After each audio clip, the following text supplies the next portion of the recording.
Practically উনি এখন ভারতে যেটা আছেন সেটা ওনার না কোন দেশের নাগরিক সেই নাগরিকের দলিলটাই কিন্তু ওনার হাতে এখন আর কার্যকর নাই। আওয়ামী লীগ সরকারের পতনের পর থেকেই ভারতে অবস্থান করছেন শেখ হাসিনা। তবে দেশে তার নামে ইতোমধ্যে মামলার পাহাড় জমে গেছে। তাকে দেশে ফিরিয়ে আনার ব্যাপারে চলছে নানা জল্পনা কল্পনা। সম্প্রতি ডেইলি স্টারকে দেওয়া এক সাক্ষাৎকারে শেখ হাসিনাকে ফিরিয়ে আনার ব্যাপারে সাবেক রাষ্ট্রদূত ও কূটনৈতিক বিশ্লেষক এম হুমায়ুন কবির বেশ কিছু উপায় বলেছেন।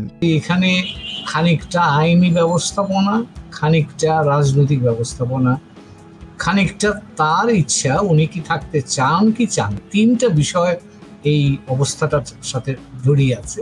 সেখানে তিনি বলেন, শেখ হাসিনা ভারতে আছে ৪৫ দিন পার হয়েছে, অর্থাৎ তার ডিপ্লোম্যাটিক পাসপোর্টের মেয়াদ শেষ। পাসপোর্ট হচ্ছে একটা দেশের নাগরিকের বিদেশে একমাত্র ভ্যালিড ডকুমেন্ট। তো সেটা যদি বাতিল হয়ে যায় তাহলে তার কাছে কোনো ভ্যালিড ডকুমেন্ট নাই, সেখানে চলে আসবে রাজনৈতিক বিবেচনা। তিনি ভারতে তাহলে কিভাবে থাকবেন? সাধারণ নাগরিক যদি হতো তাহলে তাকে হয়তো ভারত সরকার বেআইনি থাকবার জন্য তাকে অ্যারেস্ট করে নিতে পারত। আবার বাংলাদেশ সরকারও তার পাসপোর্ট বাতিল করেছে, তাই এখন ওনার কোনো দেশেরই নাগরিকত্ব নেই। তাহলে শেখ হাসিনাকে দেশে ফিরিয়ে আনার উপায় কি? তিনটা উপাদানের মধ্যে তিনি আছেন। এখন যে কোনো একটা উপাদানের পরিবর্তন ঘটলে তখন আবার নতুন একটা পরিস্থিতির হয়তো উদ্ভব হতে পারে।